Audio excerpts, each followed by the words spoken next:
At my mom's second wedding, tags on my kids read cleaner's kid. Her new husband smirked. Your and your kids just staff here. No chairs, plates, or place. Mom laughed. Food is for family. I pulled off the ring, grabbed my kids, and said, then we're no longer your family. Their smiles vanished, and that was only the beginning. My name is Tony. I'm 37, divorced, and a dad to two kids who think pancakes fix everything. I own a small cleaning company with a loud vacuum, a quieter van, and a logo I drew myself at 2 a.m. when bills were due. To my family, I'm the guy who shows up, rolls up his sleeves, and makes it go away. Older brother to no one. Only son to a mother who loves attention like other people love oxygen. Son-in-law to no one anymore. Employee to everyone who thinks family favor means free. I'm good at making messes disappear. I grew up doing it. Last month was my mom's second wedding. Big rented glamour. Gold chairs with white covers. A fake flower arch that smelled like glue. A venue that looked expensive until you noticed the chips on the baseboards. The kind of place where the staff knows which bathrooms to lock so guests won't discover the broken faucet. Mom called the wedding a fresh start. Her fiancé, Rick, called it a production. When she told me the date, I said, we'll be there. When she said, could you help with the cleaning? I said, of course. That's me. Of course. I took my kids, Jake, 9, and Lily, 6, to get little shoes that hurt and outfits they'd outgrow by the next rainstorm. I ironed my shirt on the bed because my ironing board lost a fight with a closet door years ago. I packed a plastic tub of supplies in the van, trash bags, glass cleaner, microfiber cloths, because Mom said the venue wanted extra for cleaning, and why would we pay when you have a company? We arrived through the side entrance because Mom said, vendors use the side door, honey. She said it like it was helpful, like a tip, like she wasn't slotting me into a role before I even walked in. Inside, servers set out glassware. A DJ tested the speakers with the same song on loop. A coordinator with a clipboard marched like a general. I scanned the seating chart, found the fancy letters, traced them with my finger, looking for Tony or grandkids. Nothing. I told myself there was a kids chart somewhere else. I told myself Mom would sort it. I told myself I didn't need a card to feel like family. Mom swooped in with a silk robe and a cloud of hairspray. There you are, she said, kissing the air next to my face. There's a streak by the bar. The coordinator is having a fit. Just do your magic. Hi, Mom, I said. Hi, Grandma, the kids said. Hi, sweeties, she said, and looked past them at the champagne. I put the tub down and did what I'm good at. Made other people stress my job. A woman with a lanyard walked up holding a roll of printed tags. These are for staff and vendors, she said briskly. She peeled off 3 and handed them to me like she was giving out raffle tickets. I looked down. Tony, cleaner.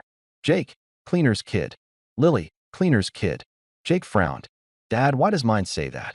Before I could answer, Rick slid in smelling like beer and aftershave. He clipped Lily's tag on without asking. Gotta keep staff labeled, he said, grinning at his own joke. They're not staff, I said. They're your step-grandkids. He smirked. Today they're with you. Today you're staff. Mom appeared behind him, saw the tags, and gave a tiny laugh. It's a venue thing, she said. Don't be sensitive. Then, over her shoulder, where is that florist? If she's late. I swallowed the heat rising in my throat. Where are we sitting later? I asked.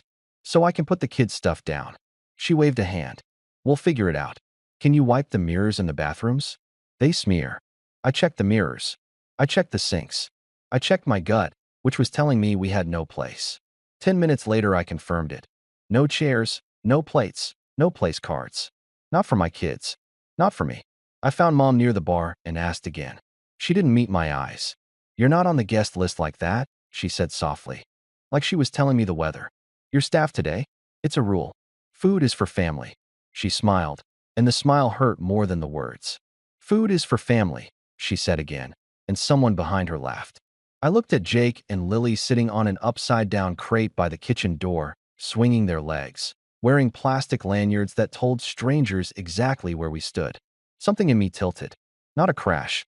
A slow, sure lean toward the only door that was ever going to let me breathe. And that was just the first moment. People think explosions happen without a fuse. They don't. There's always a long, stupid rope of little sparks no one notices until it hits the powder. My fuse started when I was 15 and my dad left. Mom says he abandoned us. I remember it more complicated. He was tired. He was broke. They both screamed. He left. We stayed. The bill stayed too. I got a job at 16 cleaning a gym after hours. They paid cash. I learned fast that other people's sweat doesn't care about your homework. I'd go home, smell like disinfectant, and count tips in the dark. Mom would take some just until Friday and forget to put it back. "You're my rock," she'd say, hugging me with the hand that took the 20s. We're a team. We were a team like a bucket and a hole are a team. At 18, I tried community college. Work, class, work, class, work. The math didn't add up. The van needed brakes. The rent went up. Mom needed a little help with the electricity. I dropped classes and picked up clients. Houses, then offices, then rentals. The company grew the way rust grows. Everywhere, slowly, and because something else didn't get done. Mom became my first client. She paid in compliments and guilt. "You want your own mother to pay you? After I raised you," she'd say, handing me a sandwich while I scrubbed her stove. Family is different. When Rick showed up, he brought the smell of sawdust, a stack of thin gold chains, and a voice that filled any room whether it needed filling or not. He owns a small construction company, which is a polite way of saying he knows guys who know guys, and sometimes the money arrives. Sometimes it doesn't. The first thing he said to me was, "So you're the maid?" He laughed like he expected me to laugh too. Mom laughed before I could decide. Rick liked me when I was useful. He liked my van, my shop vac, my willingness to show up on short notice. He liked that I didn't ask questions about the cigarette burns on rental carpets or the mystery stains on drywall. He did not like when I said no. There was the truck. He wanted me to co-sign for the business. I said I couldn't. "I've got kids," I said. "I can't take on that risk." Mom called that night. "I'm disappointed, Tony," she said, voice like a shut door. "Rick supports us. You know how the system treats contractors. You couldn't help? After everything I've done for you." Everything she'd done. The list is longer than the receipts she never kept. When my marriage ended, I moved into an apartment with thin walls and angry pipes. Custody split. 2 beds for kids, 1 pull-out for me. I worked days and some nights. My hands cracked in winter. My back learned new curses. Mom offered opportunities. She needed move-out cleans at Rick's Rentals. She needed weekly spruce-ups at their house. She needed me. Always, and always for free or later. Later meant never. She bragged about me online. "My boy owns a business." She'd post with a picture of a sunset I didn't see because I was cleaning someone else's oven. Offline, she'd tell her sister, "He's not really career. But he's handy. Good with a mop. Reliable." I know because one day she butt-dialed me and I listened to myself shrink by inches. The wedding shuffled into planning like a deck of favor cards. "Could your guys set up chairs?" Mom texted. "The rental company charges extra. Can you do a deep clean the night before?" The venue quoted $600, highway robbery. "Could you cover the bar deposit for a week?" Rick's cash is tied up. You know how it is. I said yes to more than I should have because I wanted my kids to see me be a good son and because I am dumb about hope. When I asked, "Where will the kids sit?" in the family chat, the bubbles said "seen," and nobody typed back. I told myself the silence meant working on it. It meant we forgot. It meant anything but what it meant. The night before the wedding, I dragged 2 employees to the venue, unlocked the back, and cleaned until midnight. We scrubbed bathrooms that had bad attitudes. We polished mirrors so clear they made the room look expensive. We stacked fresh liners in every trash can. I left it better than we found it. That's what I do. In the morning, I ironed again, packed snacks for the kids, and reminded them to say please, even if no one else did. We drove to the side door, the vendor door, and got our tags. I kept telling myself small lies. They're just tags. It's just the venue. They'll pull us to a table later. Grandma loves you. Rick likes jokes. Then I saw my son reading the words cleaner's kid like they were a word problem he couldn't solve, and I felt the little lies burn down to the big one. The big lie was simple, that I could be both their cleaner and her son, and it wouldn't cost my kids anything. "Where are we sitting?" I asked the coordinator. She pointed with her chin. "Staff room's back there." "We're family," I said. She blinked like I'd told a joke that didn't land. "Talk to the bride." I talked to the bride. "Food is for family," she said and laughed. There it was. Not a spark. The fuse hitting powder. 10 minutes before the ceremony, the room got loud. Laughter, clinking glasses, heels like tiny hammers on vinyl. The DJ announced something to nobody listening. My kids sat on a crate by the kitchen door, swinging their legs like patient birds on a wire. Rick came over with two men who looked like him at different stages of sunburn. He slapped my shoulder. After the vows, move those crates, he said. Don't block the servers. We want flow.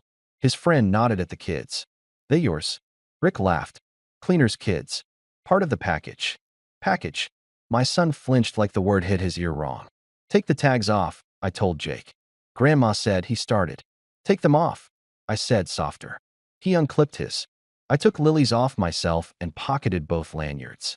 I felt the plastic edges bite my palm. Rick smirked. Security, buddy. Staff needs badges. We're not staff, I said. We're supposed to be family. Mom arrived like a hurricane pretending to be a breeze. What's this? She asked, eyes already scanning the room for cameras. Tell them, I said. My voice surprised me. Calm. Tired. Done. Tell them we're family. Tell them my kids have seats.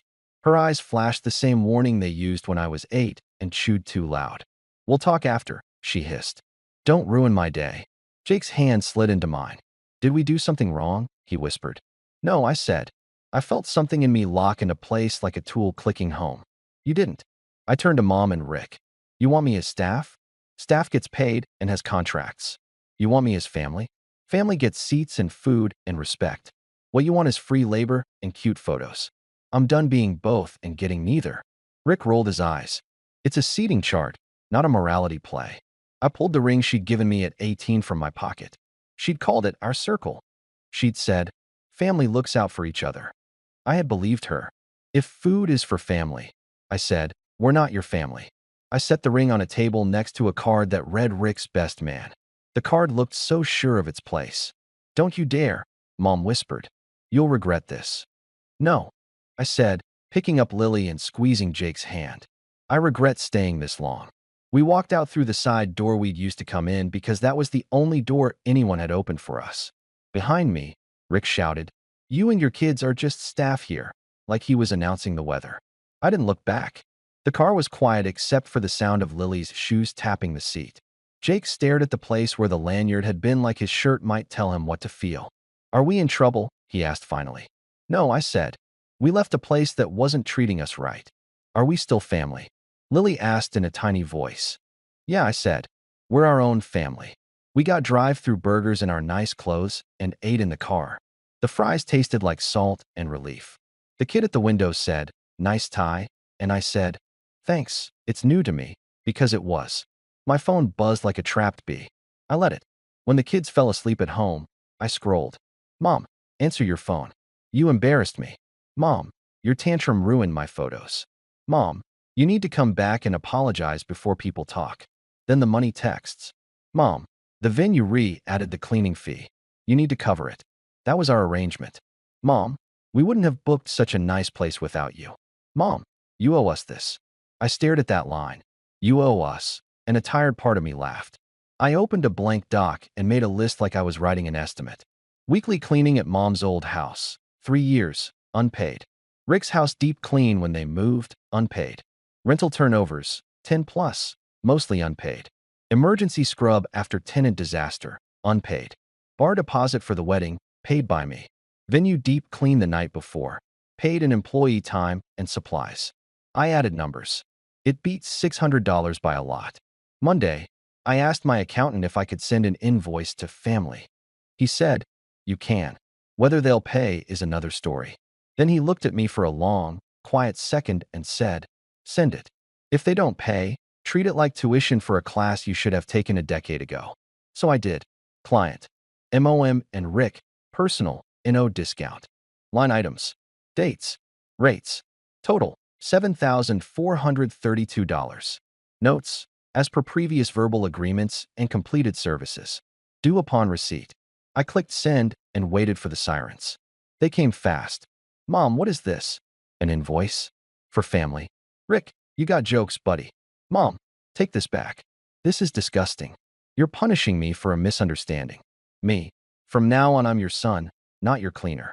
If you want cleaning, pay like everyone else. I'm done working for free. I'm done letting you treat my kids like props. Calls. I didn't answer.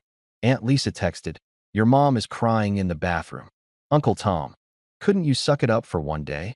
Rick's sister, "Trash behavior." My sister, who lives far and keeps quiet, messaged separately.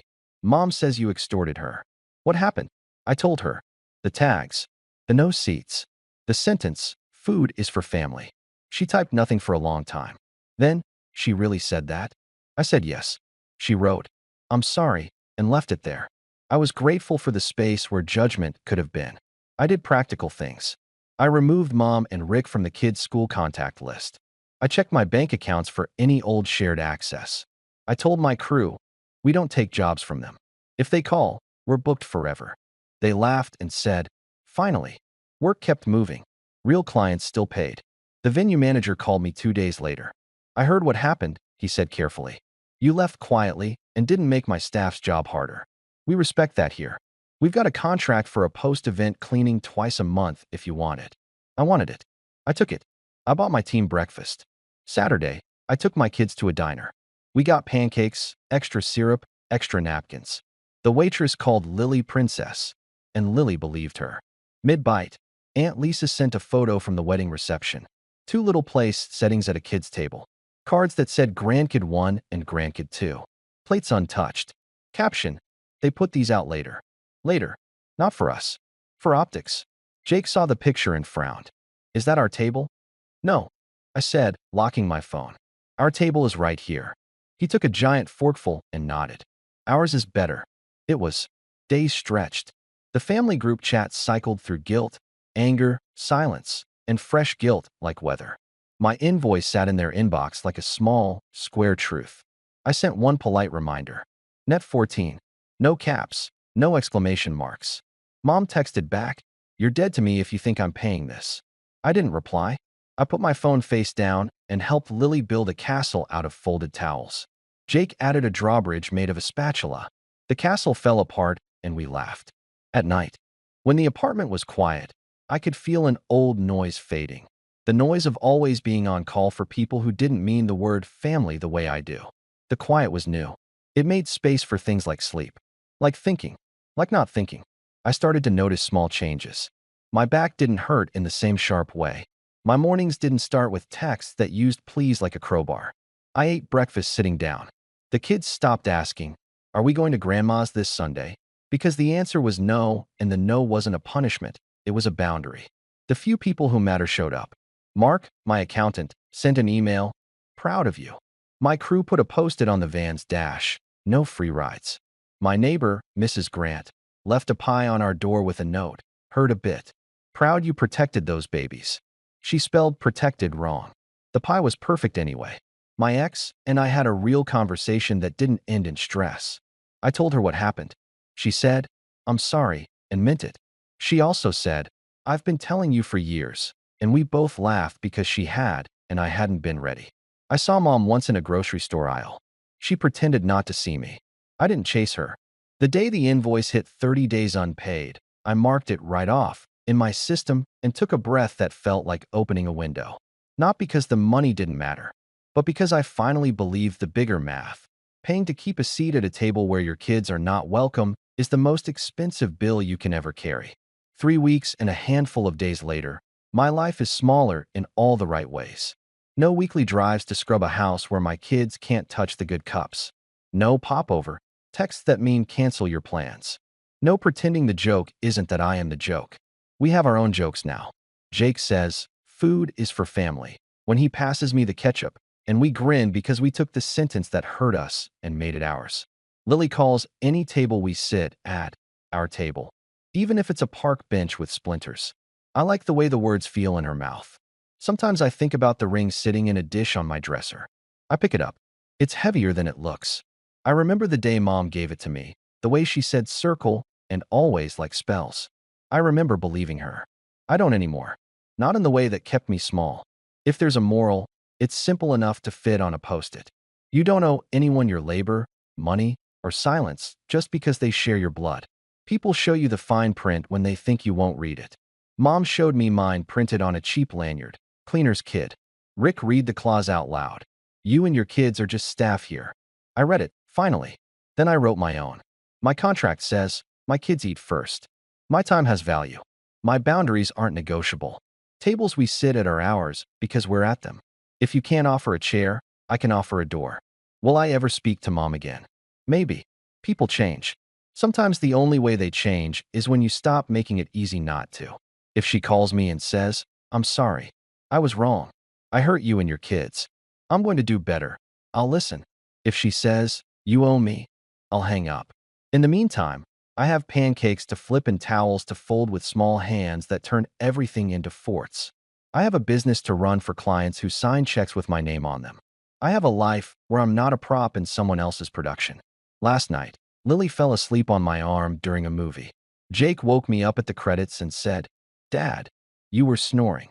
I told him that was impossible, then did a dramatic fake snore until he snorted milk out his nose. He laughed so hard he hiccuped. Later, loading the dishwasher, I thought about the side door at the venue, the one labeled vendors. We entered through it and left through it. I used to think that meant we were less. Now I think it meant we knew the way out. We have our own door now, our own table, our own ring, if we want one. 3 people, 2 kids and a guy with tired hands who finally learned he's more than a mop. Food is for family.